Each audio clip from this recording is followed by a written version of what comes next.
Alright, here we are. This is LKT for LKT's place. We're back at it again. This is Road Trip Sunday.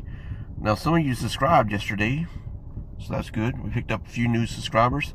So if you haven't subscribed to the channel, hit that subscribe button. And hell, if you made it this far, you might as well just go ahead and hit the like button, because you're going to like the video. Today we're going to Martinsburg, West Virginia, to one of the only roundhouses that's made of iron in the United States that still exists. So we're gonna go up there. They got some stuff going on. I think they're supposed to have some antique fire trucks, living Civil War people up there, and we'll go ahead and check it out. So come along with us. Here we go.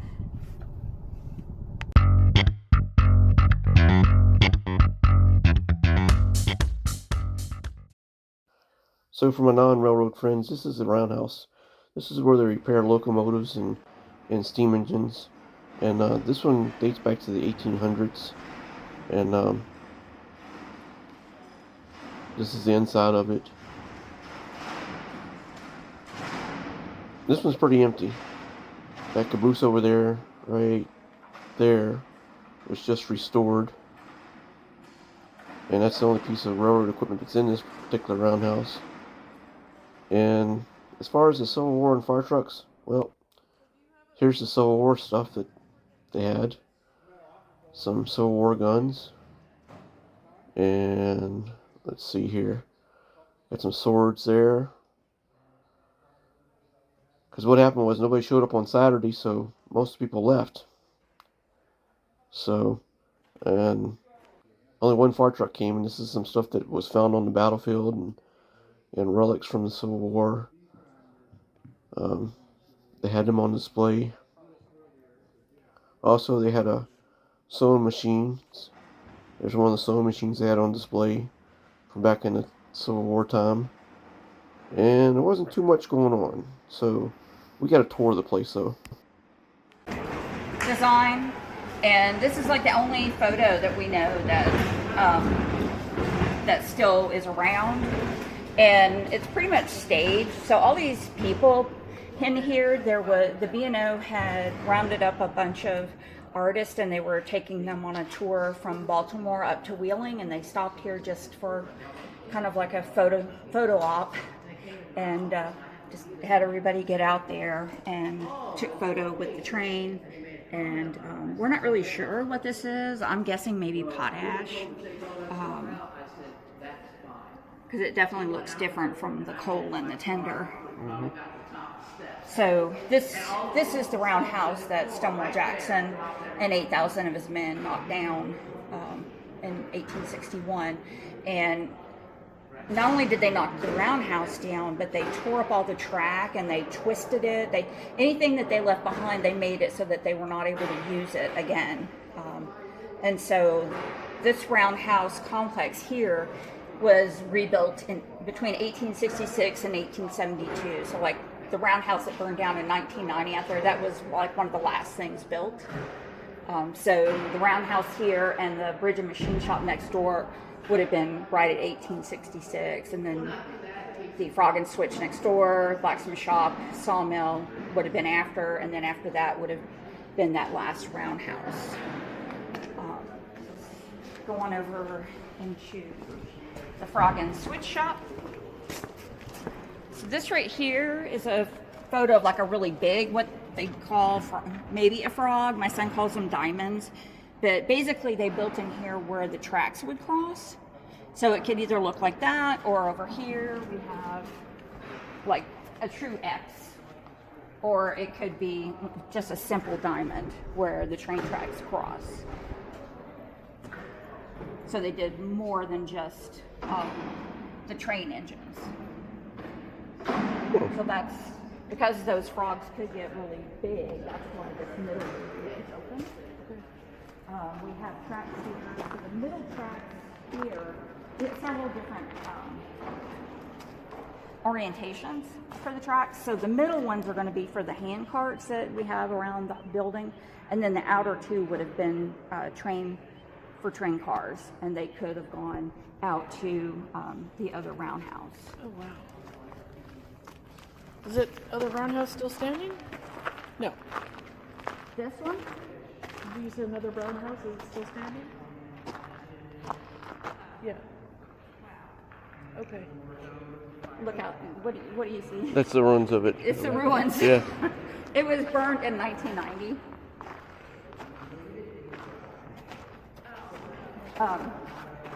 So the tracks here would have only been for the hand carts. And this would have been the turntable for the hand carts. So they would not have had this stuff in here. Where they had like machinery, they might have some concrete pads, but then where people would be actively working, it was wood, it was 18 inches deep, and it was all through here. I'm thinking they tore it up because it had creosote in it, because I know they had to remove a bunch of soil when they left in '88 that had creosote, but they forgot one place. Yeah. So when we go back through, I'll show you the one storeroom where they forgot to take the wood that had the creosote in it. So we'll start over here. So there were 5 forges that this forced air fan supplied with air.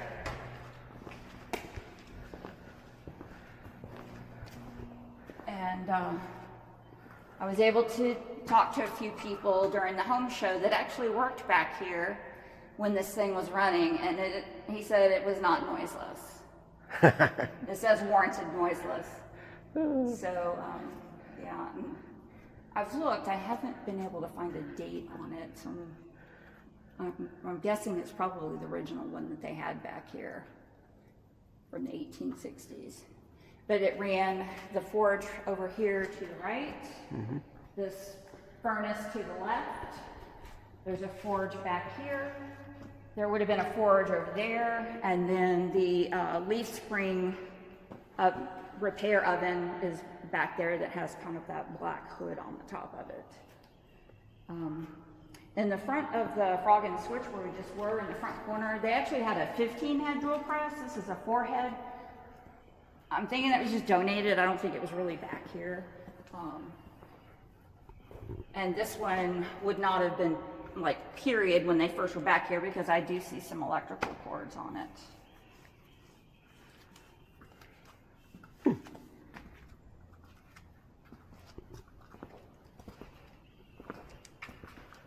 This is one of the original furnaces? And there were some different cranes that they had here, but we really only have one. It's not the complete crane, it doesn't have the boom on it. But And this was the crane, right? this was a jib crane. I think there were a couple of other movable cranes on the property. Not sure what type, but there was a beam crane in the very front of the bridge and machine shop that they would use for loading. This guy, we were hoping we were going to get an air compressor for it. It apparently takes like a really heavy duty air compressor, something more heavy than what they rent at like the local rental companies. And is that original press? Yeah. So they have the die in here that's kind of like the shape of the rails, but they're sitting behind this dummy is a V-shaped one. So I have no idea what the V shape would have been for. But they said this thing was, like really loud, and when they were using it, dust would just come off the rafters, and no matter where you were in the building.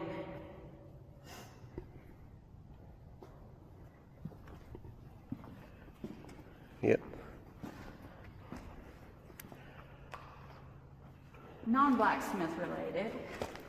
In 1920, the B&O Railroad made a series of dining cars, and they were called their colonial dining cars, and they were named after famous colonial women. And so they had nice china in there to serve the people. But this right here is actually, it was made for the anniversary, the 100th anniversary of the B&O. And so if it was actually made in 1927, this is really from 1927, then we'll be 100 years old next year. But yeah, so it even shows like some of the horse-drawn type train engines. Or this would have been Yeah, so I actually talked to somebody yesterday that had been to a roundhouse that was for these types, where they had the horses and the wagons that were kind of like the trains. But even back in the day, you know, people wanted to buy the plates from the dining cars. So this, I thought at first it was to make leaf springs, but it's to repair the leaf springs. Yeah. And then the giant beam crane that used to be out on the other end of the bridge and machine shop, this is a similar steam engine that would have run that. And so the beam crane mostly would have just been an up and down kind of thing, which is basically what this is. But we can't really get it all the way up because it kind of bent. Where do the lights come from? Those are kind of a recent acquisition. Somebody donated them. We have the poles and everything. The plan is ultimately to get them up and running somewhere on the property. We just can't have them facing the train tracks. Yeah. You know, back in the day, they would have to inspect the track, usually, you know, somebody walking along. So if this was one of those plates that goes on either side of the, you know, you have your rail here, you have your plate underneath and the 4 spikes. So if there was a spike missing, they could put this in the hole and then it would break off and just leave this. And so somebody behind them could come along and put the spike. But this is a spike. I haven't tried to pick it up, but it looks very, very heavy.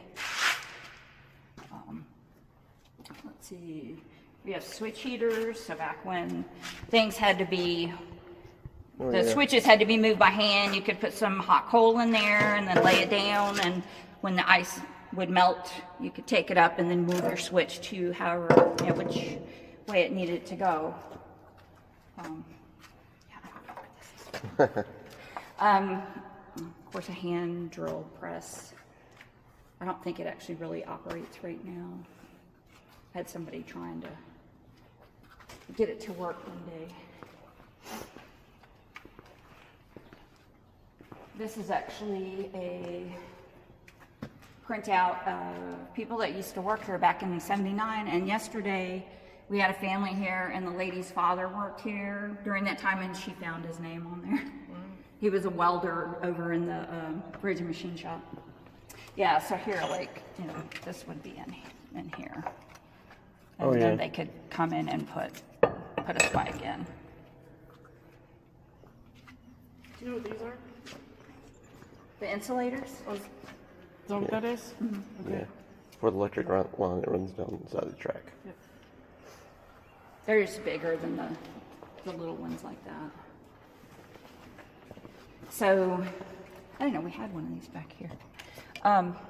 It's kind of worn a little bit, but so the roundhouse is not truly round. It's actually 16-sided, and they had some special 5-sided bricks made to be able to make that shape. So we have a nicer one on the table, but yeah, it's kind of cool. We can look at it when we go out. This was to weigh baggage, but I have no idea how it works. The turntable turned by hand.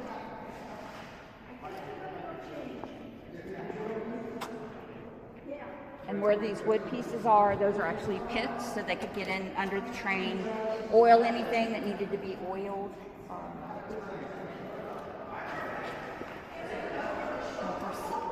That was my son's scalp. He still wants to restore the catwalk up on the top. So That's a future project, as well as adding exterior handrails and safety.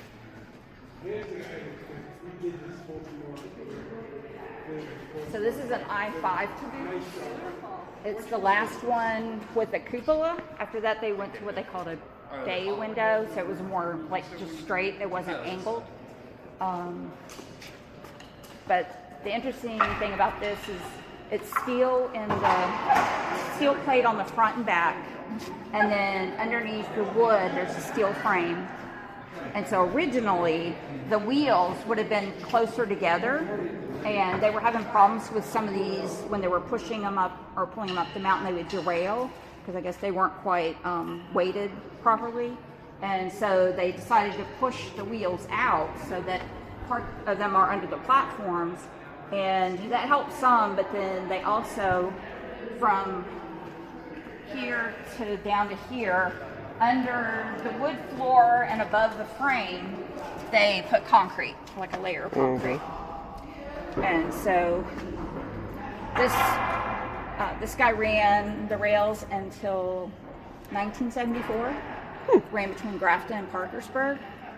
And then it went to Hagerstown after it was retired for a little while. It sat in front of Meadows Ice Cream with, it was a hot dog stand. Oh, nice. And then it went to Winchester. It sat in front of a McDonald's. And then in 2001, it was brought here. But it sat outside for quite a number of years, and that's how some of the damage happened. It wasn't painted the right color, so we had to take care of that. But yeah, it was a lot of work, but it definitely looks better than it did. Yeah. So it didn't actually get air brakes until 1954, so they would have still, needed the brakemen. But the chair of the Roundhouse Foundation, he wrote to the B&O Society, and they were able to find the records of everything that happened with the train, or with the caboose, I should say.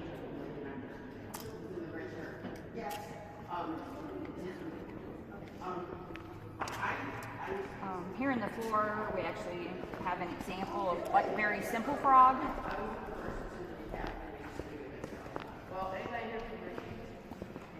Oh, yeah. So it just would depend on how they needed the engine in here. So if it was coming off the turntable, whether they wanted it to go this way or whether they wanted it to go that way.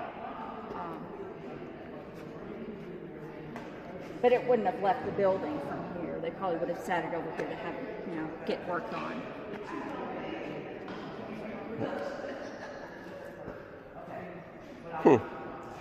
Now where the stage is, there used to be a big scale there, so that could weigh really heavy stuff. And B&O took that out when they left. But weighing heavy stuff in here was like one of the last things for this building before B&O left. But they were still at the time making, the frog and switch pieces. They were still making bridge pieces. Yeah.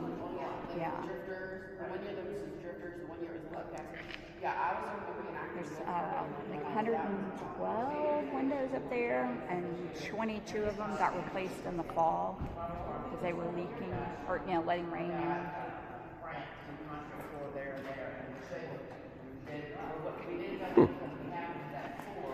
You guys ready to go outside? Oh, yeah.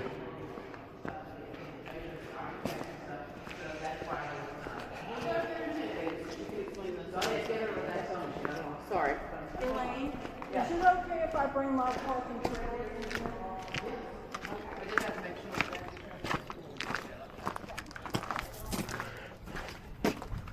So this is where they would have had those Pentagon bricks.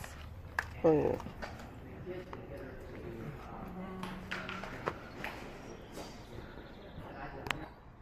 And then if you look up here, you see that curved piece? Oh, yeah. Yeah, that's the other brick that we had in there that was specially made.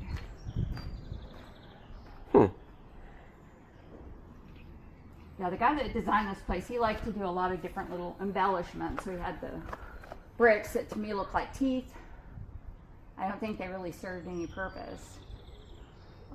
There used to be a landing and stairs coming down from here, but they were taken down because they were not in very good condition, not safe.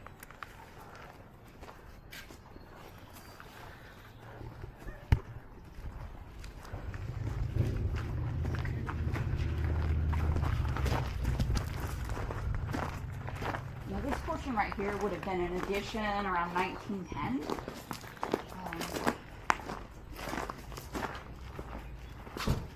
I only know that just because of the materials, because my house was 1908 and looks very similar. I haven't been in this section. Yeah, so in here, where all the ballast stone is, it would have actually been, the wood pieces You say this was added in 1910, huh? Oh. This No, building? just that little bump out. Okay, just a little Yeah. bump out.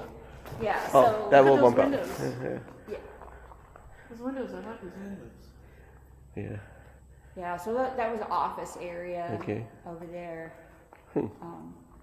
But yeah, that style is definitely not 1860s. Yeah. But anyway, here's some of the wood that's not soaked in creosote. Alright, that's going to do it for this video. So, if you're ever in Martinsburg, West Virginia, be sure to stop by the Martinsburg Roundhouse.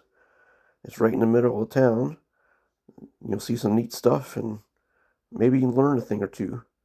Because I only showed you part of it, and there's actually more to it. But here's some cool pictures. Thanks for watching, and hit that subscribe button for more videos.